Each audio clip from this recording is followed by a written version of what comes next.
fet un altre dels passos clàssics del Lindy Hop, que és el Texas Tommy. És un pas que fa això, d'acord? És un swing out, i aquí jo li faig donar la volta a la follower com si fos un outside, però per comptes d'acompanyar-la amb la mà, el que faig és venir amb la mà al darrere i aquí la faig girar, d'acord? Punts claus. Per passar-li la mà al darrere a la follower, obro i acompanyo. I la follower m'acaba d'ajudar a trobar la meva mà. No cal que jo vagi a buscar la mà, perquè això em fa aproximar. Haig de mantenir la distància, com qualsevol swing out, i la tinc aquí. Un cop la tinc aquí, el que fa girar la Mercè no és aquesta mà relativa, sinó és el mateix que fem amb l'outside, aquest canell que fa girar la Mercè, l'únic que ara tinc la mà agafada, però això només acompanya. Per tant, aquí giro, deixo rodar la mà per dintre meu i ens quedem creuats. D'acord? Anem a fer-ho tots a poc. No, des d'aquí potser m'agrada més. Vale?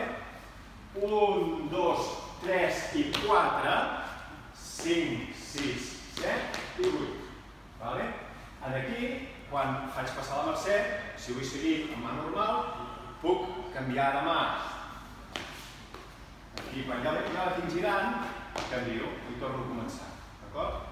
Punts claus per la follower. Tenir present això, d'anar a buscar la mà del líder i quan rodem, desplaçar-nos del líder, apartar-nos d'ell.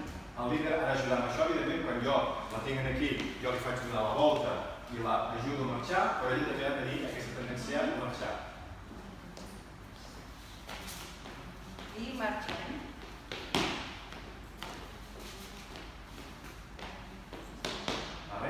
Aquest pas, si ha de continuar amb el swing out, recordeu que quan estem fent la volta haig de ja anunciar-li a la follower que vindrà un swing out i per tant aquí hi ha certa connexió perquè jo pugui fer-la venir, o si voleu, això pot acabar amb un break i llavors ja no cal donar res d'energia.